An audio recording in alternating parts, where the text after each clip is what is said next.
I got an email from someone with a bunch of questions that I'm pretty sure there are a lot of people thinking about. And in this video, I want to explain my thoughts. Let's get started. This is the email you can see here. Because there are so many questions in this email, I'm going to answer each one separately. And if you want, you can check the timestamps below if you want to skip through to a different question. So the first one, who is Satoshi and why is Congress not publicly addressing this question? Nobody knows who Satoshi is. That's the plain and easy and simple answer. The long answer is that Satoshi just left Satoshi Nakamoto is the person who created Bitcoin, who found Bitcoin. It's either a group, a person, who nobody knows who it is. Nobody has any idea. Some people say it's a Russian person. Some people say it's a Chinese person. Some people say it's the CIA. Nobody knows. Nobody has any clue. The reason why nobody knows is because Satoshi Nakamoto never made their identity public. And this is something that, of course, is not really a concern because the network is completely out of Satoshi Nakamoto's hands. Satoshi Nakamoto has no part in controlling the network. There's no way for Satoshi Nakamoto to stop people from using the network the way that they do. The Bitcoin network is enforced and governed by a set of computers. They're all around the world. There are something like 18 to 20,000 computers that are reachable, and there's an estimate of about 80,000 additional computers that are not reachable. What these computers are doing is they are enforcing that the Bitcoin rules that they want to enforce on the network, the version of Bitcoin that they like, is being used widely across the world. So all of these computers are basically just downloading a software, Bitcoin Core, and they are making sure their computer is making sure that the transactions that go through the network are following the rules of Bitcoin Core. Satoshi Nakamoto, nobody has any clue who it is. Nobody knows who it is. Satoshi Nakamoto is supposed to be someone who created the network, of course, like I said. But other than some posts on forums online, there's no way to really find out who this person is because, well, they kept their identity pretty safe. Nobody, they were anonymous. I mean, there are some rumors of maybe Satoshi Nakamoto being an AI, but I don't think that would be it, because that would very likely be way ahead of our time in 2009, 2008. So I don't think that would be the case. There are other people who say that it's somebody who came back from the future and somehow they invented time travel, came back from the future, created Bitcoin and left it and went back. That's just a random conspiracy that I've heard from a lot of people. I don't know if it's true. It's just fun to hear these things. Other people say it could be somebody who came from another planet, an alien. Nobody knows. That's the point. Nobody has any clue. There are going to be multiple people with multiple different answers, and everybody will tell you a different reason for what their answer is. So nobody knows. That's the reason why Congress is not publicly addressing this question. The second part here says, every day in the first 4 years of Bitcoin mining, 7,000 Bitcoin were produced. 7,000 at today's valuation of $58,000 each equals $406 million per day, pumped out to cause inflation to working people. Where did this money go? What politicians participated in pumping this asset? What businesses participated in pumping this asset? Why wasn't it shut down before it did so much damage to working people who cannot compete with this Ponzi? So one misunderstanding here, first of all, is that when Bitcoin was being mined in the first 4 years of its production, or whenever it started, nobody knew what it was. Most people had no clue what it was. The first, I think, something like 1 million Bitcoin were mined by Satoshi Nakamoto, and they still haven't moved. They're still in the same wallet that they went to begin with. I'll show you some more details later on, but at the time, Bitcoin was essentially worthless. People didn't care about it. There were faucets online where if you just put in a wallet, they'll send you 5 Bitcoin. Nobody cared. It was worthless. It was worth nothing because there was no market for it. Nobody was even thinking of it as money. People had no idea. They thought it was a joke. They had no interest in this thing. So it wasn't worth anything. So at the time, this says 7,000 Bitcoin were produced at today's valuation of $58. is equal to $406 million per day pumped out to cause inflation to working people. So this is the second problem here. The Bitcoin that was produced did not cause inflation. It was produced and people are holding it. So whoever owns it, if they understand what it is, they've held it since it was at zero all the way up to $58,000. If anything, Bitcoin causes deflation because when people don't have that $58,000 to buy Bitcoin, they're buying other things. They're buying houses, they're buying cars, they're buying food, they're buying clothes, they're buying extra things that they don't need. They're buying yachts, for example. So what Bitcoin does is instead of causing inflation, it causes deflation because people's money, instead of going into all these other things, goes into Bitcoin. And once you see this, once you understand how Bitcoin causes deflation, you realize that all the people who are saying that Bitcoin causes inflation don't quite understand how inflation works. So how inflation works is prices are going up because more and more dollars are entering the system, the financial system. The Federal Reserve is printing money. The US government is borrowing money. The US government recently got to $35 trillion of wealth or of debt. And that number is going to keep going up. We're going to keep seeing 70 trillion, then we're going to see 140 trillion. The growth of that number is going to accelerate. That's what's causing inflation. Inflation is what you see at the grocery store, the increases in prices. That's a result of more dollars chasing the same number of goods. We continue to create dollars and adding them to the and add them to the economy, but we're not putting them towards useful things like producing higher quality food, or maybe producing better cars, or making more homes. We're using that money to fund things like war. I won't go too far into that, but that's essentially where the money is going. That's what's causing inflation, not the production of Bitcoin. Bitcoin is a parallel economy. Like, I think that would probably be the best way to say it. So Bitcoin is a parallel economy where the supply of whatever the form of money is finite. There's never going to be more than 21 million Bitcoin. And what that means is if you hold Bitcoin, your cost of living is going to go down over time because everything else is abundant. You can produce everything else at will. You can make more houses. You can make more cars. So what you're going to see is on a Bitcoin standard, your prices will go down. Your cost of living will decrease. It says here, where did this money go? What politicians participating in pumping this asset? What businesses participated in pumping this asset? So this money went to the people who held Bitcoin from way back 2009. People who held Bitcoin didn't even think about it, didn't think it had any value. They just thought it was cool. That's who this value went to. So what happened here is in the first 4 years of Bitcoin's adoption, 50 Bitcoin were being produced every 10 minutes. And those Bitcoin were being added to the circulating supply. Whoever held those Bitcoin, there are people out there who bought Bitcoin back then and they haven't sold. They're just holding. Would you have held Bitcoin if you got it for free, or if you got it for 10 cents, if you got it for $1? Would you have held it until it hit $58,000? I certainly wouldn't. I would have sold it. I would have sold at least a little bit because it's greed, right? You're always going to want to consume. You're always going to have desires. But these people who have held Bitcoin since then, they don't have that desire. It's like anything else. If you held Apple stock since 1990 and you sold it now, you're getting a massive return on that Apple stock. It's not a politician that pumped it. It's not what businesses participated in pumping it. It's not a business that pumped it. It's not a politician that pumped it. Apple was providing value that people wanted, and people were buying whatever products Apple was selling. And because of that, Apple was making more money and the company's stock pumped. The price of the stock is based on supply and demand, just like the price of Bitcoin. Bitcoin is always going to be on the market, but over time, as it becomes more valuable, people are going to want it more and more, and the price is going to increase. So whoever holds on to it, people who held it since 2009, they're going to be extremely rich. It's not like they're causing inflation. If anything, they're causing deflation because they're not selling what they have. They have this valuable asset and they're not selling it to buy whatever is in the economy, buy whatever they want. So they're not causing inflation, they're causing deflation.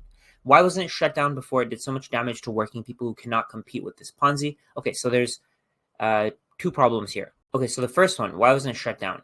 The reason why it wasn't shut down is because nobody can shut it down. As long as there are 2 computers in the world running Bitcoin core, the network can't be stopped. Nobody can stop it. Nobody can change it. Nobody can make it do certain things, do whatever they want. The network will continue to work as long as there are at least 2 computers in the world running it. And right now, like I said, there's 100,000. Back when it was something that governments could shut down in the first year, when there were only a few miners, governments could easily have taken over mining. They could have easily been the majority of nodes. They could have changed Bitcoin completely, but they thought it was irrelevant. They didn't think it was a threat. They laughed at the people who were looking into this, into a form of money that isn't controlled by governments. They don't care. They didn't care. They didn't think this was something that's relevant to them, so they just let it go. They didn't interfere. That's why it wasn't shut down. And then the second question, before it did so much damage to working people who cannot compete with this Ponzi. Bitcoin is not doing damage to working people. This is a huge misconception that people have. People don't understand. Most people don't understand this. 99% of people don't understand Bitcoin. They don't own Bitcoin. They have no thoughts around it. So they just hear from news, from headlines. They just hear on the news that it's a Ponzi scheme, so they call it a Ponzi scheme.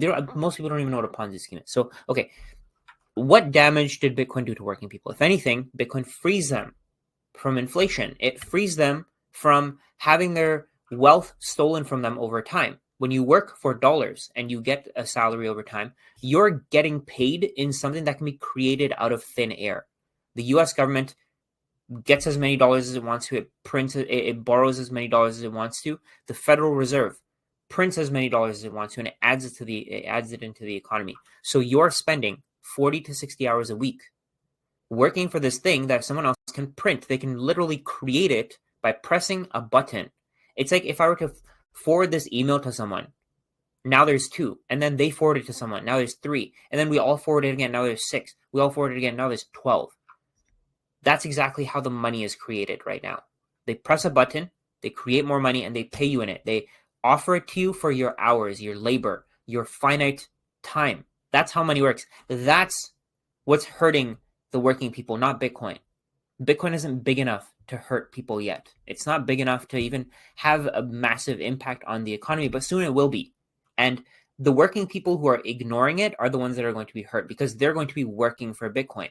Today, you can buy 1,000 Satoshis, 1,500 Satoshis for $1. In the future, you're going to be working a whole week for 1,000 Satoshis. And that's just where the world is going, because as Bitcoin becomes more scarce, as Bitcoin becomes distributed to people who will never sell it again, who are waiting for a time where Bitcoin is used as money around the world, the people who are ignoring it are going to be the ones who are at the bottom, and they're going to keep having to work for Bitcoin so they can spend it. That's where this is going.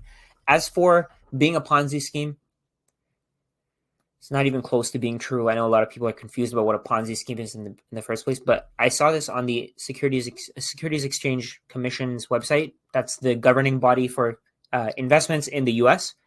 And they said how it has to have a guaranteed return. There's no guaranteed return of Bitcoin. Bitcoin could drop 50% tomorrow for all I know. It could drop 50% today. And there's no guaranteed return for this. All that's guaranteed with Bitcoin is that the supply will not change. It'll always be 21 million. The total amount of Bitcoin in circulation will be 21 million. Over time, the supply will decrease. The newly issued supply will decrease. 50% of the remaining supply will be issued every 4 years. So let's say from 2009 till 2012, 50% of the supply was created. That was 10.5 million coins. Then from 2012 till 2016, another 50% of the supply was created and added to the economy. So 50% of the remaining supply. So in the first 4 years, 10.5 million were created. Second 4 years, 5.25 million were created. In the third 4 years, it was 2.625 million or whatever the number is. But over time, we're going to have this 21 million Bitcoin supply added to the economy. And over time, people are figuring out what it is, so they're wanting to buy it. What happens when this thing has unlimited demand, literally unlimited demand? People will always want more money. They'll always have more desires. They'll always want to create more things. So unlimited demand, with something that has a limited supply, where does the price have to go? The only thing that can happen is it has to go up for the people who are holding it to be convinced to sell it to the people who want it. Eventually, US dollars will be worthless. Eventually, you won't be able to pay for Bitcoin in US dollars because the people who own it know that they own the best asset in the world. Why would they want US dollars, which can be created at will? They can be created with the press of a button. Why would they want US dollars for their pristine asset? This asset that nobody can change, nobody can take away from you, nobody can debase. Why would they want that? So that's the first thing. So there's no guaranteed return here. There's no way to confirm that you're going to be getting a 10%, 15%, 5% return every single year. There's no way for that. So that's one thing. There's also no one at the top. There's nobody who's governing the network.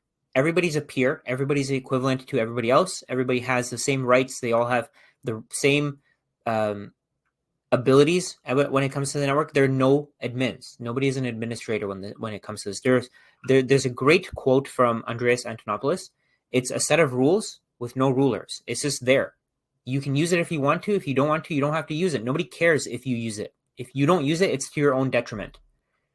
The reason why I tell people about it is because I think that if I can help more regular, everyday people accumulate Bitcoin, it means less Bitcoin is held in the hands of banks. If I can help more regular, everyday people accumulate Bitcoin, it means that more people will be happier. That's the goal here. I don't care if you buy it or not. It doesn't matter. The person who sent me this email, of course, they probably don't own it. They probably haven't touched it. Maybe this was an email that was sent after maybe they bought it at 74K and now it dropped to 58K. So that's maybe that's the thing here. But so Bitcoin isn't a Ponzi scheme. But do you know what is a Ponzi scheme? The bond market, the US government bond market specifically. So anyone who's buying US treasuries is being promised a return. The treasuries, more treasuries can be created and added to the economy at will. The US government can keep adding more and more auctions. They can keep selling more and more treasuries. They can promise somebody a return and they can print the money to pay them that return. And people aren't realizing that. That's what a Ponzi scheme is. So if you're confused about Bitcoin being a Ponzi scheme, maybe look into how the treasury market is a Ponzi scheme, how the treasury system is a Ponzi scheme. Even at this point, real estate is a Ponzi scheme. The real estate market is a Ponzi scheme because what you're doing is you're guaranteeing a return for banks by giving them a mortgage rate. Banks are giving you a guaranteed mortgage rate because they know they can just print more money if you don't pay them back. That's just how the system works. The system is broken. Bitcoin isn't the Ponzi scheme. The Ponzi scheme is the legacy financial system. The entire legacy financial system is a Ponzi scheme, and it's very likely going to fall apart because Bitcoin is not a Ponzi scheme. For the people who operate the current Ponzi scheme, they need to make sure that there are no alternatives. And they put out stuff like this. They put out stuff like, oh, Bitcoin's a Ponzi scheme. Bitcoin has caused creation. Bitcoin has caused inflation for working people. Bitcoin is making working people compete with it, and Bitcoin is going to outperform it. That the fear there is what's hurting you, not Bitcoin. Once you understand what Bitcoin is, you start seeing that Bitcoin is not the problem. The legacy financial system is. The emotions involved in the legacy financial system is a problem. When you can just print money to throw it at your problems, of course that's going to have problems. That's going to have issues. That's what's leading to this massive wealth gap. It's governments stealing from citizens, governments stealing from people who save in dollars. If you're saving in dollars, you can directly blame your government for the problems that you face. Okay, so it says at today's prices, $6 million every 20 minutes for 4 years. Who front-loaded this and pumped up the price? Who, what, where, how, and when? Okay, so at today's prices, $6 million every 20 minutes. No, every block is created every 10 minutes. So every 10 minutes for 210,000 blocks, there were 50 Bitcoin being created and added to the economy. It doesn't matter who bought this. It doesn't matter where this went.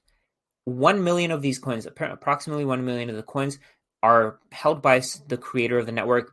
I don't even know who the creator of the network is. For all we know, those coins may be locked away and maybe they never come to the economy again. But that's besides the point. So at today's price, there's $6 million every 20 minutes for 4 years. At the time, this $6 million of Bitcoin was worthless.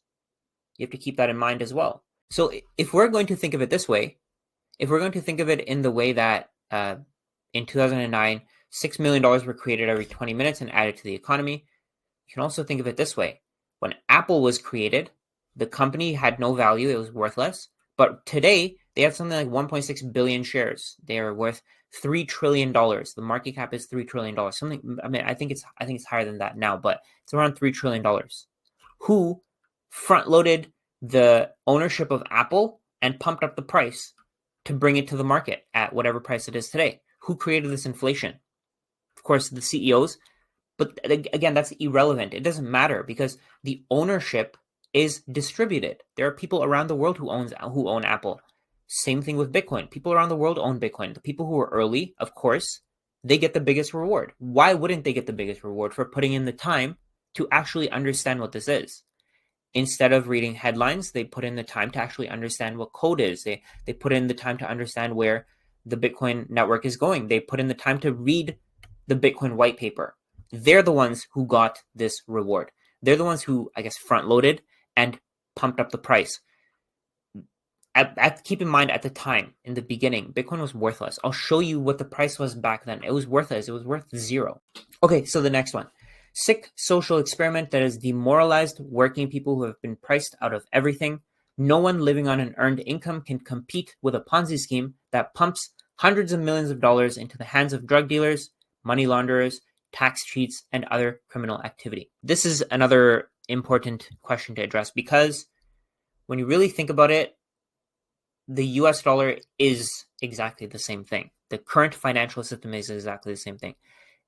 The entire financial system is designed to keep people working, to keep working people working, to keep them from taking retirement early, because if they start enjoying their lives early, inflation will go up even more. They'll be trying to own beach houses and they'll be trying to go to nice areas. They'll be taking more vacations.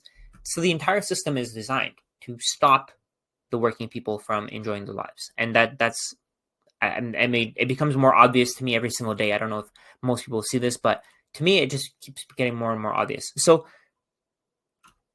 when you think about Bitcoin as a social experiment, when you think of it as a sick social experiment that pumps hundreds of millions of dollars into the hands of drug dealers, money launderers, tax cheats, and other criminal activity, you can also think of how they're using dollars. They're also using fiat currencies. There are statistics that show that most criminal activity is being done in fiat currencies, of course, because that's the form of money that everybody uses, right? That's the global standard for money. Nobody is using Bitcoin right now. Nobody's using digital assets because one of the biggest problems with Bitcoin to commit crimes is that every transaction is tracked. Every transaction is kept on a central data, not a central database, but a database that everybody has. So everybody in the world has this database. And if you're suddenly connected to this wallet that has committed that has been related to has been linked to a crime being committed, and you said and the world suddenly figures out that you're the one who committed that crime, you could be held liable. On the other hand, with, let's say, something like dollars are pieces of paper. If you move dollars from one person to another, nobody knows. Nobody has any idea. Nobody has any clue.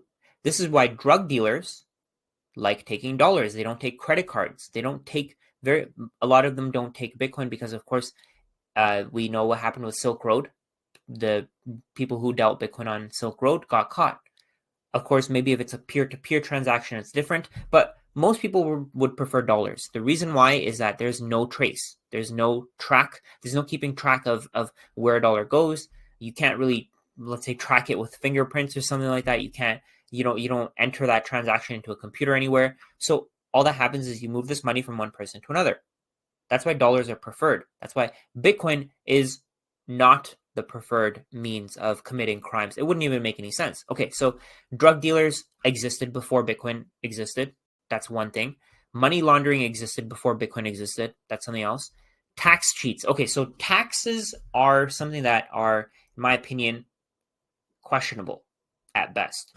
So the reason why I think that taxes are unjust is because the way that the current financial system works, the people who own assets people who own, let's say, houses, people who own stocks, are given tax advantages that the working people don't get.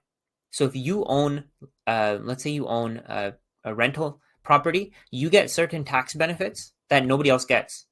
You're basically being incentivized to buy real estate, to purchase properties, to increase demand for properties, decrease supply, so that you can rent that property to someone else at an inflated price. You're being incentivized to do this by your government. This person, whoever sent this email, they are also being incentivized to do this, but maybe they're not. And maybe they don't understand that they're being incentivized to do this. But that's the thing. So tax cheats also existed before Bitcoin existed. So would you also blame tax crimes, anything related to taxes? Would you blame all of that on Bitcoin before Bitcoin existed? Probably not. I think it would only make sense to use dollars to commit all these crimes, because when you use dollars, when you use fiat currencies, any kind of fiat currency, dollars, euros, pounds, there's no tracking them. There's no way for governments to see that you're doing this criminal activity. If you make a payment in dollars, nobody can track that payment. So nobody has any idea that that payment was done. And just based on this, why would you use Bitcoin? Why would you use Bitcoin if you know for a fact that your transactions are being traced? So this email to me doesn't really make any sense. If anything, the last part is the World Economic Forum agenda behind this sinister experiment. If anything, the World Economic Forum would hate Bitcoin. They don't want Bitcoin. There's a lot of FUD against Bitcoin. Like, for example, people say it uses too much energy. People say that there are other things. People say that, I think Yuval Harari came out with a video that said how we should trust people and we shouldn't trust code. We should stick to people to manage our funds, when people have been terrible at managing our funds in the first place, or at managing our finances. Canada's Prime Minister has come out and said that the budget will balance itself. It doesn't work that way. So the Canadian government keeps borrowing more and more money. These are things that the World Economic Forum would want, not a decentralized form of money that's peer-to-peer, that nobody controls, nobody has any power over. That's not what the World Economic Forum wants. The World Economic Forum wants you to own nothing and to be happy. By this, what they mean is that they want you to rent everything. They want you to rent cars. They want you to rent homes. On a Bitcoin standard, I don't think most people are going to be renting things. I don't think they're going to be renting homes, because owning a home as a rental property won't make any sense. I think what's going to happen is people are going to simply buy homes, use them as a place to live, and that's it. They're not going to use them as a rental property. They're not going to use houses as a business. Using housing as a business is something that the World Economic Forum clearly wants, because they don't want you to own anything, and they want you to be happy just renting. This is what the World Economic Forum wants. I mentioned earlier in the video that I wanted to show you a couple of things, so let's go into that. The first thing that I want to show you is mempool. So on mempool, you can see every single block that's ever been created, every single Bitcoin block that's ever been created. Average block time is 10.3 minutes. If we go all the way back to block number 1, we can see that 50 Bitcoin were created and they were added to the economy, but at the time, they were worthless. They were worth nothing. These Bitcoin were very likely mined by Satoshi Nakamoto. It says unknown. This was the very first block. Satoshi Nakamoto was either a group, a person, whatever it was. I mentioned that it could have been an AI or something like that, but again, that's not relevant here. We can see here that this Bitcoin went to this wallet, and we can see that it's never moved. It's still there. It's worth $3.189 million, and it's still there. It hasn't moved. So whoever created this network wasn't doing it out of selfish intentions, or they were doing it out of selfish intentions and they died. Or maybe they're just waiting. They're waiting and waiting and waiting until Bitcoin is worth way more than it is today before they sell. Or maybe they'll never sell again. So when you look at Bitcoin from just that perspective, when you see that this Bitcoin is still here, it hasn't been used for the purpose that people would use money for. It's still there, worth $3.189 billion or $1 million. You can see in this next block here, same thing. There's something like 1.1 million Bitcoin sitting on wallets, on early wallets that are, people think that they're Satoshi Nakamoto's wallets, but these Bitcoin are still there. So this Bitcoin is just locked away. At the time, it was worthless, like I said. On January 8th, 2009, it was worthless. It was worth zero. Nobody wanted Bitcoin. Nobody cared about it. Nobody thought it was worth anything. It's valuable. But one of the reasons why Bitcoin was created, we can see there's an inscription in the very first block. This is the Genesis block. So the first block here, you can see Chancellor on brink of second bailout for banks. And if I show you this here, you can see your Chancellor on brink of second bailout for banks. The reason why Bitcoin was created was the great financial crisis in 2009 to 2007, 2009.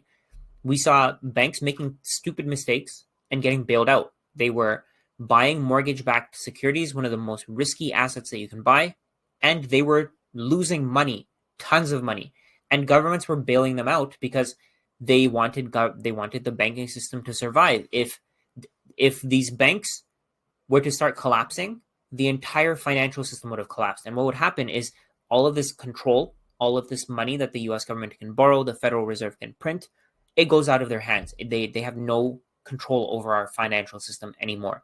That's what they wanted to avoid, and that was exactly the goal. So Satoshi Nakamoto created Bitcoin, Chancellor on brink of second bailout for banks. The reason why Bitcoin was created is because in the current financial system, banks can create as much money as they want to. There are no limits. On the other hand, with Bitcoin, there is a limit. So what this does is it creates a competing form of money that directly hits banks and governments. The governments and banks that are taking our wealth from us, it directly competes with them. So if anything, you should be working for Bitcoin, not against it. You shouldn't be thinking that Bitcoin is here to scam you. If anything, Bitcoin is here to help you. If anything, it's taking money away from governments and it's giving you that power. Okay, so the second thing that I wanted to show you here was the US debt clock. The US government recently got to $35 trillion of debt, and this number is going to keep increasing. They just, a couple of days ago, they got to 35. They went from 34 to 35.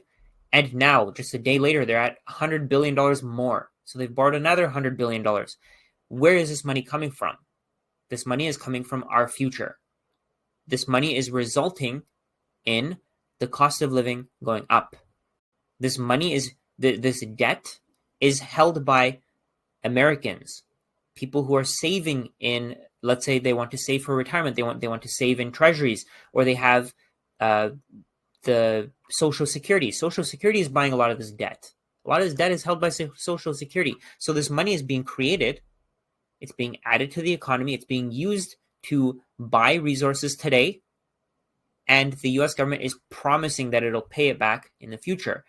In the future, this money is going to be worthless. So when you, let's say 10, 15 years from now, if you haven't retired and your goal is to retire by, let's say 2050, 2060, it's very likely that Social Security will be worthless because this debt will be so high by 2050. I'm guessing by 2050, 26 years from now, 25 years from now, this will probably be at $200 trillion, if not more. The interest alone on this debt, we can see that here, is $1 trillion per year. The US government is borrowing money to pay the interest on the borrowed money. It's borrowing more money to pay the interest on its borrowed on its debt. That's scary to think about. It's also spending $1 trillion a year on defense and war. It's also spending $1.5 trillion on Social Security. It's also spending $1.8 trillion on Medicare. This is why your cost of living is going up. More and more dollars are being added to the economy. They're being used to buy things that the US government wants, the US government is promising us, being used to spend money on those things. The US government is only making $5 trillion a year. All of these expenses add up to $5 trillion. So where do you think this is going? Over time, your cost of living will go up even more. And that's not because of Bitcoin. On a Bitcoin standard, your cost of living will go down. I wanted to show you that as well. But on a US dollar standard, your cost of living will go up forever. And this isn't Bitcoin's fault. It would have gone up regardless. If Bitcoin wasn't there, it would have gone up even more. Because let's say people like Michael Saylor. Michael Saylor has his company wanted to buy an asset and they found Bitcoin. They bought something like $15 billion worth of Bitcoin. They have something like $15 billion worth of Bitcoin. If instead of Bitcoin, they bought real estate, what would have happened? Prices of houses would have gone up. The cost of living would have gone up even more because this company is buying houses. That's exactly what the old financial system is designed to do. The old financial system is designed to keep prices going up so that people have to pay more and more in property taxes to live in that place.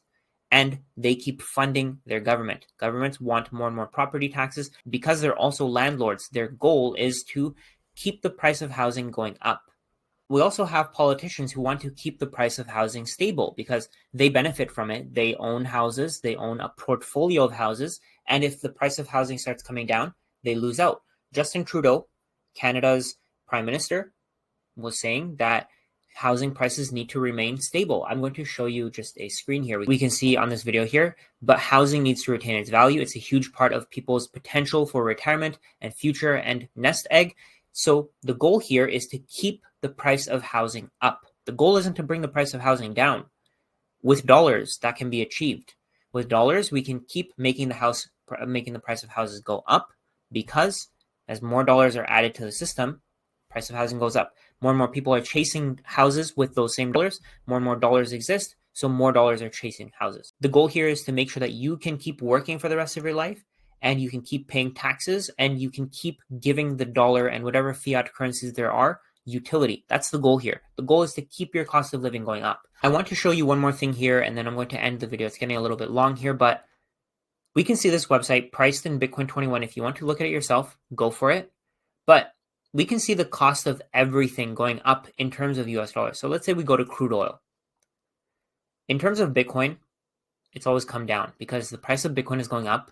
Bitcoin is more scarce than crude oil, so more crude oil is being added to the economy, less Bitcoin is being added to the economy. That's the main thing here. So if we add the chart for fiat currencies, we can see here that in fiat currencies in US dollars, the price of crude oil has remained the same, even though more crude oil is being added to the economy constantly. I don't know what the exact supply is, but the prices in US dollars has remained the same. On the other hand, when priced in Bitcoin, it's always come down. It's come down significantly. Okay, so let's go to something else. We'll go to the S&P 500 because this is the benchmark for how much returns people want. We'll go to all. In terms of Bitcoin, the S&P 500 has only gone down. But in terms of fiat currencies, in terms of dollars, it's always gone up. That's because, again, there are going to be more dollars added to the economy than shares of the S&P 500. The S&P 500 is more scarce than dollars. The S&P 500 is less scarce than Bitcoin. So we can see here that at one point, one share of the S&P 500 was 496 Bitcoin. Today, it's 0.08 Bitcoin. And then let's go to a United States new house. We'll go to all. We'll add in fiat, and then we'll get rid of Satoshi. We'll make it in Bitcoin. So in 2011, a house cost 64,000 Bitcoin. Today costs 6.8 Bitcoin. So if you saved in Bitcoin back here, you would have built a significant amount of wealth. You would have been able to buy more things. Your cost of living would decrease.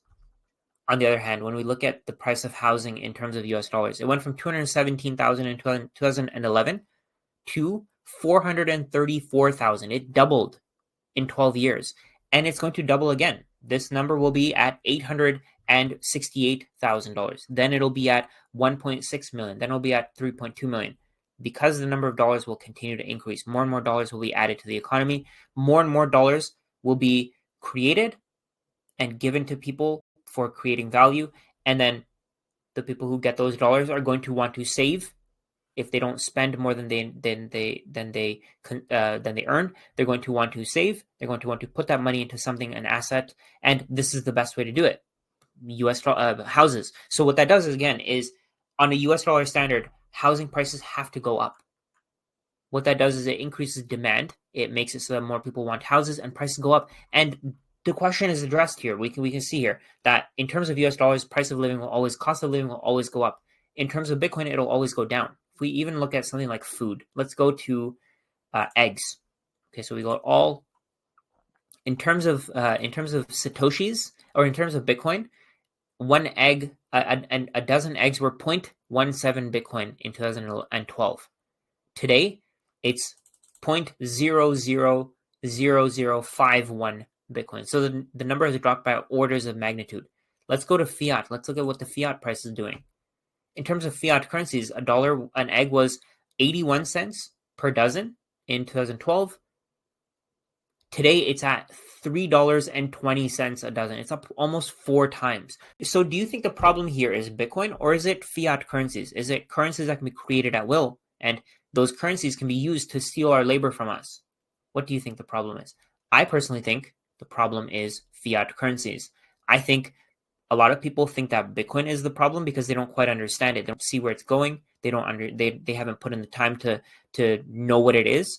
And I mean, we can see it from just tons of comparisons. We can see it from cotton. We can see it from cocoa. Oh, cocoa prices. This is actually huge. Whenever I go to Costco, I like looking at the price of chocolate chips because it shows me what cocoa is doing in the real world. So you can see here, in terms of Bitcoin, what is this? Cocoa per ton. 1 ton of cocoa cost 1,050 Bitcoin. Today it costs 0.12 Bitcoin. This number has dropped by orders of magnitude. I don't know what the exact multiple is, but it's gone from 1,050 Bitcoin per ton all the way to 0.12 Bitcoin per ton. If we add fiat currencies, check this out. So it's gone from 3,000 US dollars per ton all the way to 5,860 US dollars per ton. The price of everything in terms of US dollars will always go up because more and more dollars will be added to the economy. The price of everything in terms of Bitcoin will always go down because fewer and fewer Bitcoin are being added to the economy. The Bitcoin that's being circulated, it's being used as a store of value, and it will continue to be used as a store of value. As more people use Bitcoin as a store of value, the price of everything else will decrease. Everything else becomes abundant when the money is scarce. This is a great concept from Jeff Booth. When the money is scarce, it means that people are incentivized to produce goods and services. When the money is not scarce, they're incentivized to produce more money. That's why we see so many people working in the finance industry. We see so many people working in capital markets. That's why, because creating more money pays so much. So they stop working on things that are actually productive, that are things that are actually useful to society. That's where the world is going. I think all of these questions have been addressed. If you want to learn more, watch the video on your screen.